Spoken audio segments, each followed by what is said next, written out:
오늘의 강의 시작합니다. 안녕하세요, 도노반입니다.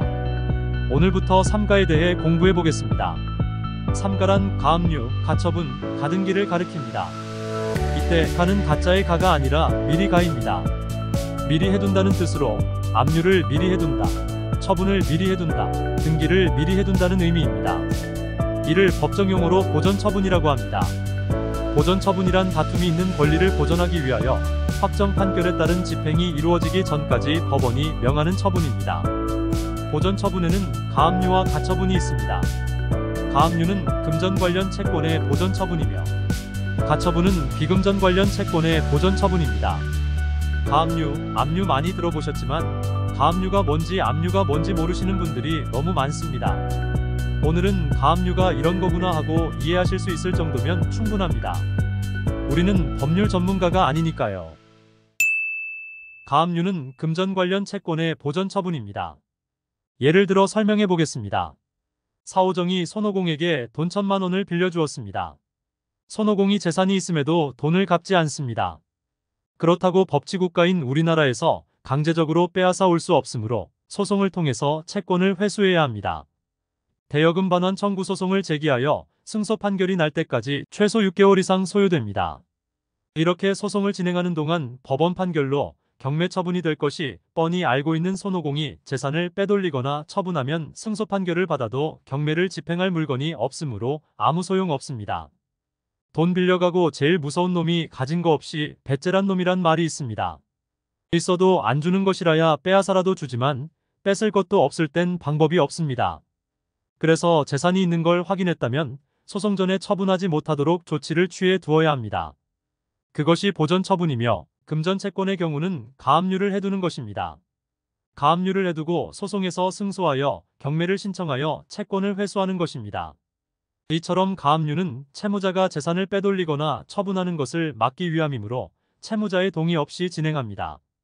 만약 사오정이 가압류를 신청했는데 이를 손오공에게 알리면 손오공은 처분 가능한 재산은 미리 빼돌리겠죠. 그래서 채무자의 동의 없이 요건을 갖추면 가압류는 집행됩니다. 그러나 채권자의 신청으로만 집행되므로 법원 입장에서는 가압류 집행에 문제가 있는지 채권이 존재하는지 확인하기가 어렵습니다. 만약에 손오공과의 대여금에 관한 계약서가 존재하고 인감증명서 등도 첨부되어 있다면 신빙성이 있지만 단지 은행 송금 내역과 문자로 주고받은 내역 말고는 아무것도 없다면 채권자의 주장만 믿고 가압류를 집행하기가 쉽지 않을 수 있습니다. 가압류를 집행하고 재판에서 패소한다면 죄 없는 손오공만 부동산에 가압류가 걸려 있어 손해가 발생할 수도 있습니다. 그럴 경우 사오정에게 손해배상 등을 청구할 수 있는데 이들 대비하여 일정 금액을 공탁하도록 하고 있습니다.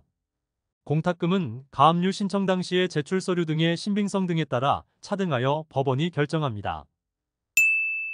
가압류는 소송을 전제로 한다고 했습니다. 이게 무슨 뜻이냐면 소송을 통해 재산을 경매하기로 했는데 그 전에 그 재산의 보전을 위해 하는 것입니다. 가압류를 거는 것을 채무자 모르게 진행한다고 했으므로 가압류가 걸린 뒤에 채무자에게 통보됩니다. 이에 채무자는 자신 모르게 집행되었어도 가압류 해지를 신청할 수는 없습니다. 다만 채권자에게 제소명령을 신청할 수 있습니다. 제소명령이란 소를 제기하라는 것입니다. 소송을 전제로 가압류를 걸었으니 소송에서 시시비비를 가려보자는 것입니다. 제소명령이 발해진 후 2주의 기간 안에 소를 제기하지 않으면 가압류 말소를 청구할 수 있습니다. 또한 소를 3년간 제기하지 않아도 말소 청구 가능합니다. 가압류 자체로는 배당을 받을 수 없습니다. 가압류는 채권자의 신청만으로 집행되었기에 채권에 대해 확정된 것이 없기 때문입니다. 가압류권자가 배당을 받기 위해서는 소송을 통해 채권을 확정지어야만 배당이 가능합니다. 경매에서 가압류의 권리 분석은 다음과 같이 간단합니다. 가압류는 금전 관련 채권이므로 배당으로 소멸하며 금전 채권 중 가장 빠른 권리가 된다면 말소 기준 권리가 됩니다. 여기서 잠깐, 그럼 압류는 무엇일까요? 가압류는 미확정 채권으로 미리 하는 압류라고 했습니다. 이에 반해 압류는 확정된 채권으로 행하는 처분입니다. 세금 체납은 이미 확정된 채권이므로 세무서는 가압류를 하지 않고 바로 압류를 하는 것입니다. 경매는 확정된 채권으로 집행하므로 압류입니다. 기초가 부실한 고수는 없습니다.